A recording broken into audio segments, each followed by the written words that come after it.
Auzubillahiminash-shaytanir-rajeem. Bismillahir-rahmanir-rahim. Assalamu alaikum all of you. How are you all? Good, alhamdulillah. Okay beta, welcome to the fourth and the last day of our very first unit Superstition from our textbook Vision 7. Beta, in the chapter we have gone through till now, we already have discussed about superstitious views of Salma auntie, as she was a very superstitious lady, and Daddy and brother Abid, they strongly condemned all her illogical views and considered them as absurd and shirk. Isn't it? Yes. So there was a kind of conflict going on between that two groups, isn't it? One side there was Salma auntie and another side there were Daddy and this brother Abid. Yes, okay. But Marjan, she was still not sure which way to follow, and she was still in a dilemma. Isn't it? She was still not sure. Okay, let's see what happened next. So here beta, on page number 5, paragraph 10. Okay, pause the video, read it silently, and then I will read it out for you. Pause the video. Okay, shall I start? Okay. However, she just turned her face away and pretended to look out. Disgusted by our ignorance, we were almost at the dinner. I realized that Abid had spoken the truth. How could I have been such a fool? Immediately, I made up my mind. Then to make sure, I would change Salma auntie's ideas, and I prayed to Allah subhanahu wa ta'ala to give me the knowledge to do so. As we were ascending the steps into the hall, I heard an unnatural howl. I instantly whirled around and was confronted by the sight of a blob of brocade just strewn on the stairs. Wasn't this Salma auntie's dress? I thought to myself. Oh my, it was Salma auntie. She had tripped and fallen on the stairs. I rushed by her side and helped her up. We limped to the lady's room so she could straighten out her clothes and hair. As she recovered, she gazed at me with a knowing sound and said in her "I told you so" tone, Marjan, remember, I predicted that misfortune would befall us. I interrupted Salma auntie before she could get in a word and added, Salma auntie, I was reading a book brother Abid gave me this morning about Rasulullah Sallallahu Alaihi Wasallam and his life. I read that he never gave credence to any superstitions. Sweetheart, I'm not saying that Allah subhanahu wa ta'ala has no control over anything. All I am saying is that certain objects have certain powers. Now see, didn't I tell you that there would be tomb after your mother broke the mirror? Argued Salma auntie with a look of triumph on her face. So it was so, isn't it? Now Marjan, after reading the book that brother Abid gave her, she got to know that which way was correct, isn't it? But Salma auntie, again she was associating the all the things that were happening to her to some kind of superstitions, isn't it? Okay, now let's move forward. So here I have got some questions for you. What was the reason behind the noise they heard while taking the steps? What was the reason? Second, what reason did Marjan give to not believe in any superstition? And the third one is match the words with their meanings. Okay, so the first one is howl, second one is whirled, third one is confronted, fourth is limp, and fifth one is credence. So beta, when you match these words, try not to use any kind of dictionary or take help from anywhere. Just try to find the meanings associating with the places they have been used. Okay, and after that obviously we will discuss them. So try to do them by yourself. Okay, pause the video and find them. Done? Okay, first question. What was the reason behind the noise they heard while taking the steps? So what was the reason? The reason was that Salma auntie had tripped and fallen on the stairs, isn't it? Okay, second is, what reason did Marjan give to not believe in any superstition? The reason that Marjan gave to not believe in any superstition was that in the book that brother Abid gave her, she got to know that our Huzur Pak Sallallahu Alaihi Wasallam never gave any credence to any kind of superstitions. Okay, he never gave credence to any superstitions. Okay, the next is now match the words with their meanings. The first one is howl. So with a hair, as it has been written, I heard an unnatural howl.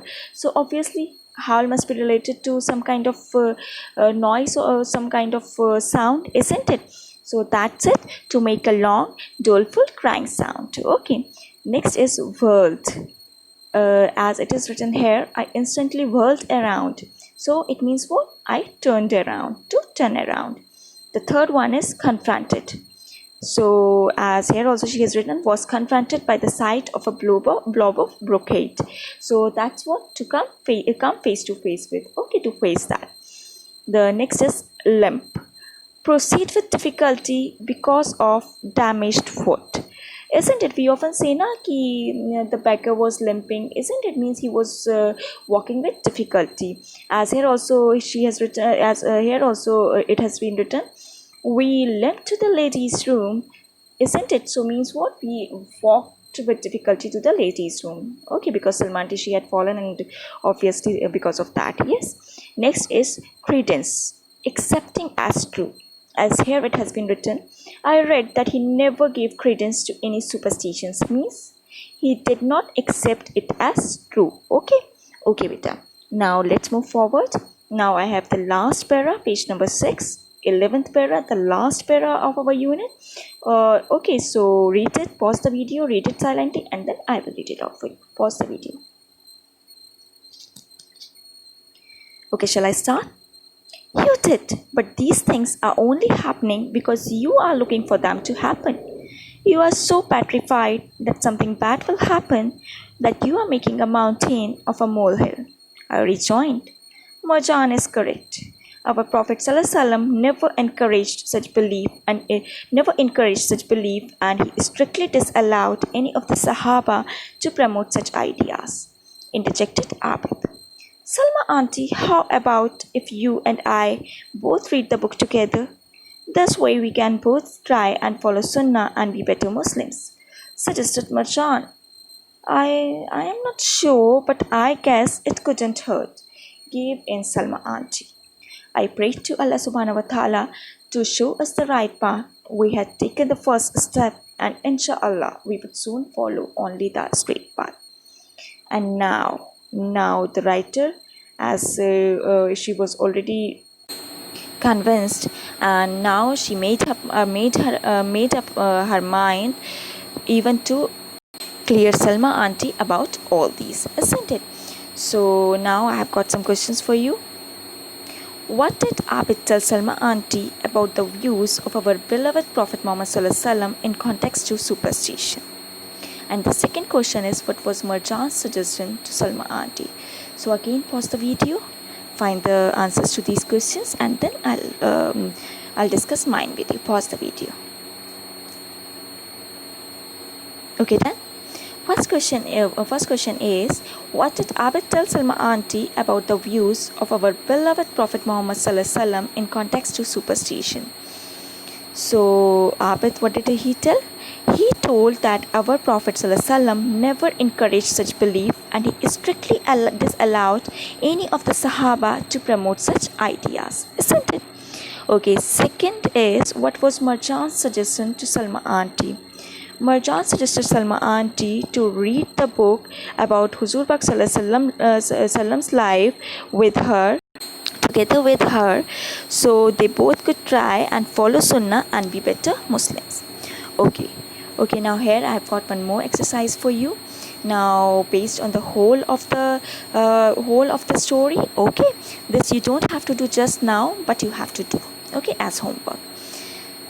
Draw a verb followed by a paragraph on the character traits of Salma auntie. So you have to draw a verb, to draw a verb, okay, and based on that particular verb, you have to write a paragraph, okay, on the character traits of Salma auntie, character qualities of Salma auntie. Read the whole story once again and rewrite it in your own words. You have to read the story, okay, read the story once again and then rewrite it in your own words very briefly, okay, in very brief you can write it, okay.